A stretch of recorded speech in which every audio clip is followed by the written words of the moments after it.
میخائیل گورباچوف، رونالد ریگان و دیواری برلین.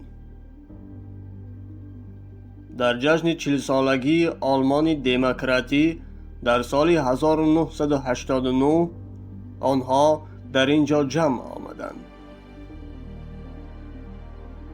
مردم آلمان شعار می‌دادند.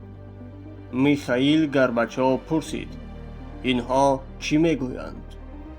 با او جواب دادند اینها میگویند که ما را نجات بده. رونالد ریگان و میخائیل گورباچوف مصلحت کردند تا این دیوار را از میان برند. مردم دو طرف که هر دو آلمانی بودند موجودیت این دیوار را نمیخواستند میان آنها دیواری باشد. باید قید کنیم که دیوار برلین از کجا شکل گرفت؟ کی ساخته شد؟ برای چی؟ سال 1945 در کنفرانس پاتسدم آلمان طرفهای پیروز به هم آمدند و آلمان که در این جنگ باخته بود، یعنی در جنگ دوم جهان، به 4 قسمت تقسیم شد.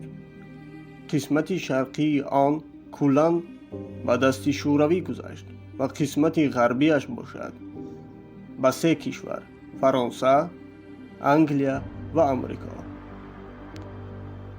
سال 1948 امریکا در بخش غربی آلمان، یعنی در آلمان غربی، اصلاحات پولی گذرانید که برای این شوروی راضی نبود. در دوره جنگ سرد در سال 1949 پیمان اتلانتیک یا خود ناتو تأسیس شد. با همین اختلاف ها میان شوروی و امریکا شدت می‌گرفتند. با همین حوادث ها سال 1949 آلمان به 2 قسمت شرقی و غربی رسما جدا می شود. در اول این دیوار وجود نداشت، یعنی بعد از سال 1949 که ذکر کردیم مردم به این طرف و آن طرف می رفتند و می آمدند. ولی دولت های کپیتالیستی آلمان غربی را رشد دادند. تنها در سالهای 50 قرن 20 این پیشروی ها را دیده 3 میلیون نفر از آلمان شرقی به آلمان غربی مهاجرت کردند.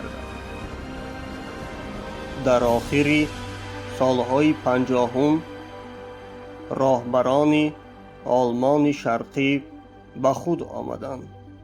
گفتند قوه کاری نمی رسد. مردم رفته ایستادند. چاره باید جست. در اول بین این دو آلمان سیمخوار کشیدند. با همراه شدن آلمان غربی در سال 1955 به بلاک ناتو مناسبت های شرق با غرب باز هم بد گردید. 13 آگوست سال 1961 دیوار برلین ساخته شد. شوروی ها نام این دیوار را دیواری ضد فاشیستی غرب گذاشتند. این دیوار 155 کیلومتر طول داشته است. 45 کیلومتر این دیوار از وسط شهر می گذشت. این دیوار تنها 28 سال موجود بود و در سال 1989 فرو ریخت.